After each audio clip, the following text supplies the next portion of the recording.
Welcome to Consulting Mastery, where we help B2B consultants master the business of consulting. I'm Carrie. And I'm Ahmed. Join us as we explore the art of delivering outstanding client value, earning a higher income, and thriving in today's marketplace.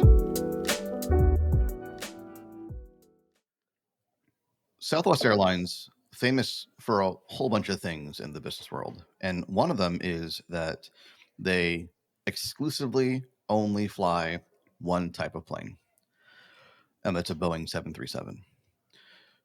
That's a constraint that they impose on their business. And I don't know why they impose a constraint, but you can see right away that there's tremendous benefits to just flying one type of plane. The planes are all interchangeable, right? One plane can fly one route and then can fly another route. They can swap planes easily. They only have to train their staff, pilots, etc., on one type of plane, one configuration. Their technicians only need to learn how to actually, fix or work with or troubleshoot a single type of plane. Their business operations are completely streamlined around one type of plane. And I'm sure there are other airlines who thought, well, that's too limiting, right? That's too constraining, and we wouldn't be able to grow and do this and do the other and fly different routes. And Southwest said, no. We're going to make this our constraint, and we're going to optimize around the efficiency of this constraint. And they've, as we all know, done pretty well.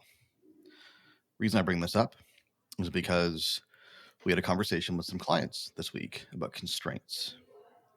The idea was we all have constraints. Constraints exist. We don't need to manufacture them. They exist. And either you can view the constraint as an opportunity to optimize around, or you can view it as a handicap, a challenge, something to overcome and expand from. That's a choice you make.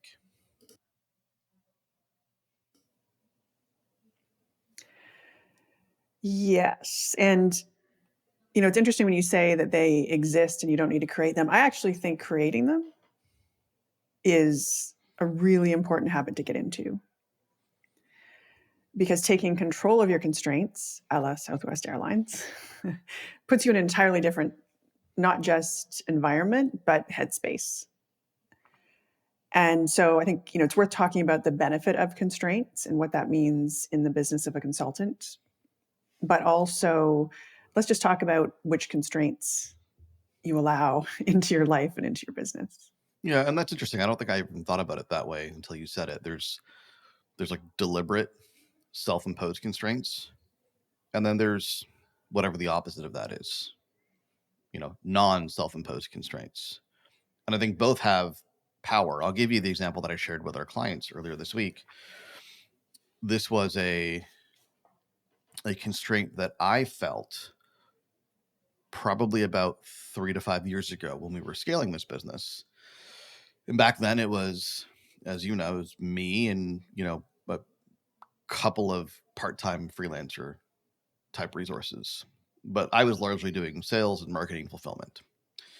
And at the time, 3 to 5 years ago, I had 3 young children, let's say 5 years ago, and they were 7 and 4 and a newborn, respectively. And the constraint that I had was time. I wasn't willing to burn the midnight oil, so to speak. I wasn't willing to not get home at a reasonable hour. I wasn't willing to put in time in the weekend with a young family. But that constraint in and of itself wasn't necessarily the problem. It was the story that I weaved around the constraint. And the story was, I have a young family. How am I going to scale a business? People in my life stage who have these kinds of demands on their time, they're not scaling businesses. And what would happen, and that's categorically untrue, right? Right? But what would happen is I had this belief around the constraint. And so when I would see examples of other people who are not in my life stage, maybe younger, don't have a young family, I go, oh yeah, they got all the time in the world. Easy for Of them. course they're growing. I can't do that. Or I see people at a later life stage who have older children who aren't dependent on them as much. Oh yeah, when I'm there, when I was there and when I will be there, oh yeah, no problem. But at my stage, no, forget about it. Not possible, right? And then I stayed stuck at a certain level for a very long time because that was the Mhm. belief I had around that constraint. And it wasn't until I shifted my perspective on it and essentially embraced the constraint and said, now, you know what? This is not going to change. So either I can use this, as an advantage, I can weaponize it, or I can use it as a disadvantage and let it hurt me. And ultimately, what that led to was bringing on people that could do some of the work so I could refocus on other higher priority areas. So that involved bringing you on early days as a fractional director of client success. That involved bringing on salespeople eventually, et cetera, to take on some of the work because I recognized and I acknowledged that I could not do everything. And if I expected myself to do everything, we wouldn't be able to grow. But that's an example of it was a real constraint that it wasn't strategic. I guess you could argue it was, right? Because I could have lifted it, but I chose to keep that constraint where it was. Well, I have this conversation with people very often, and I believe that setting constraints around time is actually one of the most critical decisions you can make. Because regardless of your reason, even if you don't have a reason, even if you don't need to say, "Oh, I have these 3 young kids, I need to be home," regardless, right? Parkinson's law tells us the work is going to expand to fill the time that you provide for it. And I know that if I have a deadline to complete something on Friday, I will complete it on Friday. If I have a deadline to complete it on Wednesday, I'll complete it on Wednesday. If I give myself 3 weeks, I will spend that entire 3 weeks doing the thing. And so many people come at this from the other direction where they still somehow deep down inside believe that time can be expanded and shifted and somehow warped in a way that's going to serve them. And, you know, under that belief, do too many things too well that they shouldn't be doing, where whether you can afford to or plan to hire someone as you did at that point, or whether just putting constraints around yourself makes you that much more efficient and effective. Like that's really the path that ensures that you are focusing on what's going to get you the most bang for your time and energy back. Yeah, and it's interesting because I think a lot of entrepreneurs who at my stage back then who were maybe solo or had a small team, they kind of wear their busyness like a badge of honor, right? Like, oh yeah, I'm working 50-hour weeks, 60-hour weeks, this, that, and the other, and Up and at then 4 a.m. and then they're proud of themselves and they're proud of the business that they built. But the problem with that is, if you're working those kinds of hours and the business is so dependent on you to work those kinds of hours, what you really built is a house of cards.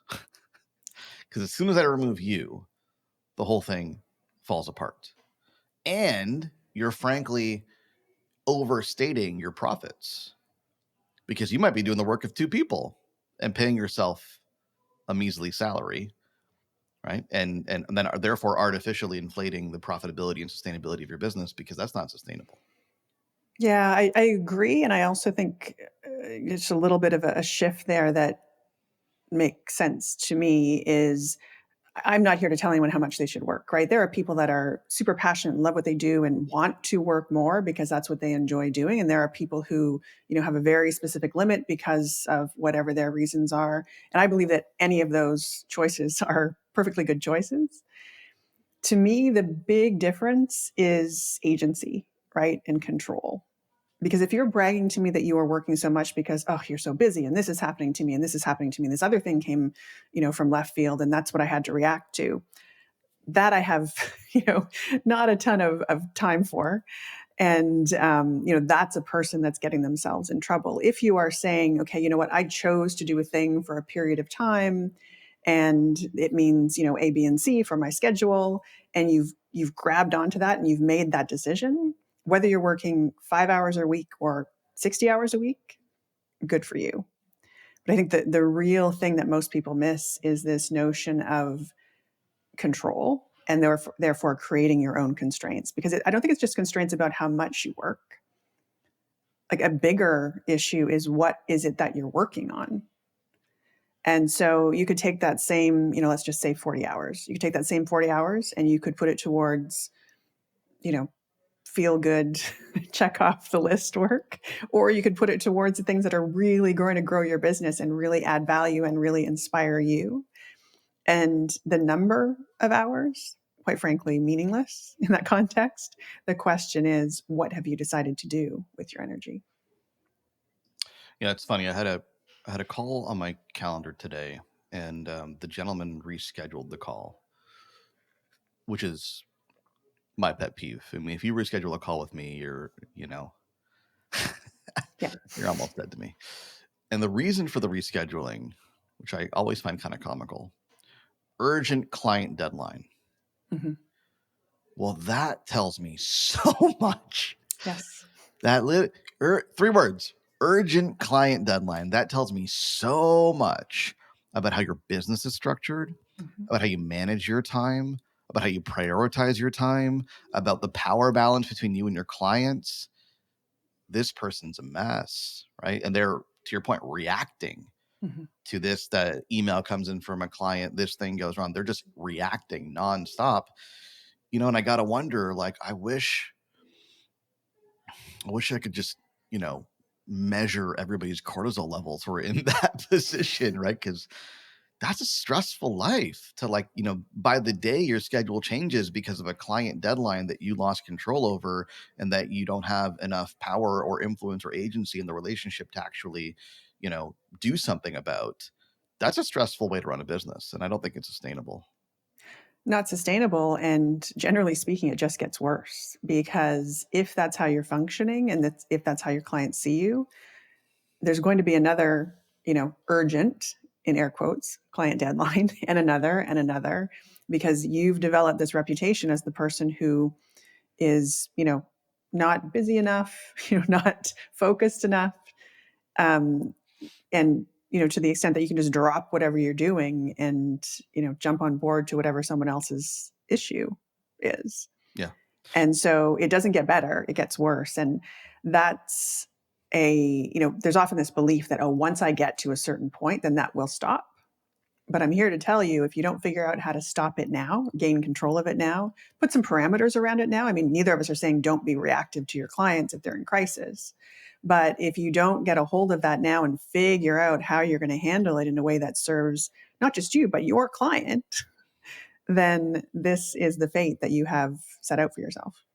Yeah, that's a really common refrain, right? Oh, when I get here, everything will be better. And in some ways, it's true. Like, yeah, money does solve some problems. Revenue does solve some problems. We had another conversation with another group. I think it was from a workshop I did this week, if I'm not mistaken. Conversations blur in my mind, right? And the question I asked to the group, yeah, it was a workshop, was uh, based on the statement by Peter Drucker, where he said the purpose of a business enterprise is to create a customer. Therefore, the business enterprise, and I'm paraphrasing, has two functions: marketing and innovation. And now, my interpretation of that: marketing brings in customers, innovation or product delivers on the promises. And the question I asked these folks was, which is the most important process between the two, marketing or innovation? And of course, a room full of consultants, 90% of them answered innovation. Mhm. And then my question was, which one can exist without the other? Can you have a business that has stellar marketing and just average product delivery, innovation? Yeah, you could. I'm not saying it's a good business. I'm not saying you should aspire to build that, but it's possible. Actually, there's plenty of them. On the other hand, could you have a business that has great innovation, great product, great delivery, but no marketing or very poor marketing? Well, that business is at risk because the process by which you bring in clients and revenue is shoddy. And that's the lifeblood of a business. And so the thing about constraints that I wanted to dig into here with you is, where should we be placing them? Where, Southwest's example is, interesting, but not relevant, right? Because most of us consultants, we don't fly planes, right? So time is an interesting one, but where should we as consultants and service providers be thinking about placing deliberate constraints in our business and using that as a strategic advantage? What are your thoughts there? So to me, it really starts with the strategy and the big G goal. And too many people kind of go through their day to day, week over week, without thinking about that or circling back to that. But if you are clear on where it is that you want to go and by when you want to get there and what that looks like, then the constraints start to appear, right? They start to show up. It starts to become clear as to what they should be. So, at a high level, if you decide that you want to, just as an oversimplified goal, get to X revenue by Y date, then you can work your way back, figure out what needs to happen, and then you can start building in constraints, for example, around how you use your time.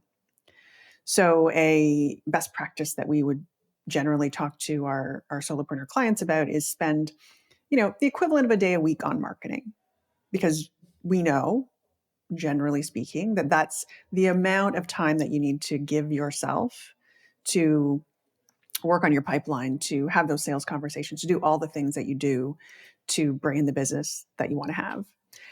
And so once you know that, then you can start setting very practical constraints, right? Okay, you know what? Monday's marketing day, or, Tuesday morning and Thursday, or whatever it is, setting the constraint that ensures that you are taking the steps, that you are doing all of those things that whiteboarded for a day to get you where you want to go. And one of the biggest powers of constraints, I believe, at least from a mindset perspective, is they allow you to make one decision now and not have to make a whole bunch of decisions in the future. So in the example that I just spoke about, if you decide that you're going to spend Tuesday and Thursday morning on marketing, then you block them out of your calendar. No one can book anything with you. You don't have to figure out, every Monday morning when you're going to fit in those 8 hours. You don't have to explain to people why you have to move a call from, point A to point B. You don't have to do any of those things because you now have a constraint that serves you.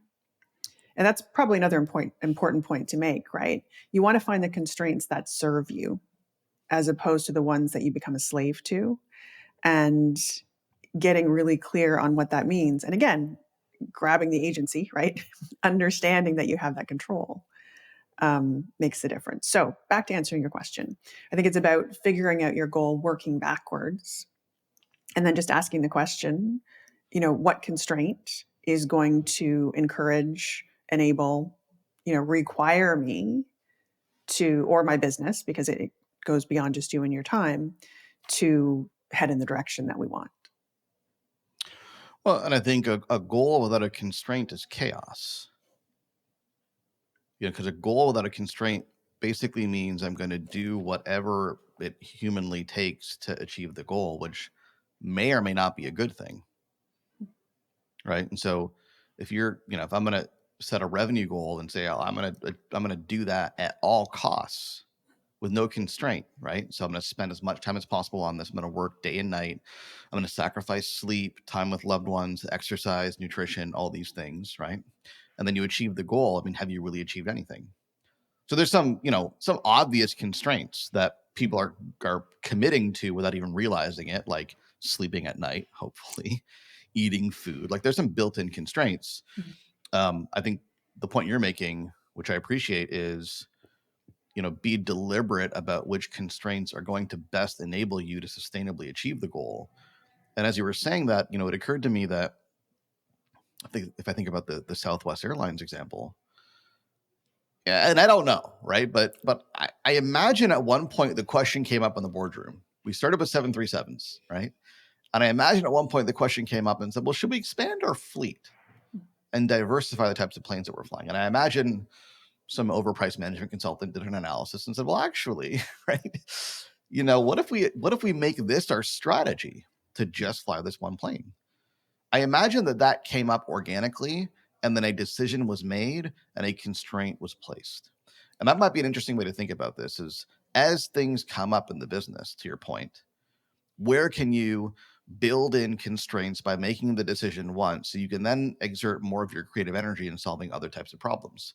So an example that comes to mind is target markets. Let's say you run a consulting business that does really well in the healthcare space.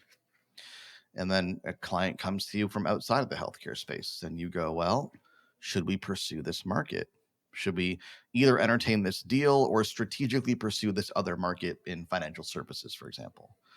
Well, There's no right or wrong answer, but there's an opportunity to potentially install a constraint and say, no, you know what? We're healthcare people. We know healthcare well.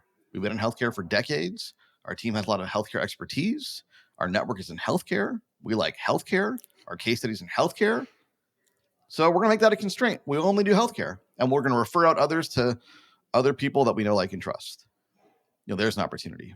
Another one that comes to mind, in addition to time that you mentioned, I think having some constraints around your time, where you spend it, how much you spend, makes a lot of sense. I would also add to that, I think everybody needs one of these, is a concentration risk constraint. So how much revenue are you willing to bring in from a single source? This goes back to our warning against whale clients, right? If all of your revenue is coming from one source, you obviously have a ton of concentration risk. My rule is 20%.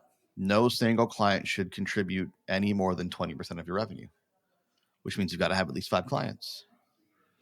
That's a constraint I think everyone needs to have. Anything else come to mind for you? I just that I see constraints. It's easy to see them as inconvenience, right? They're the things that make things difficult.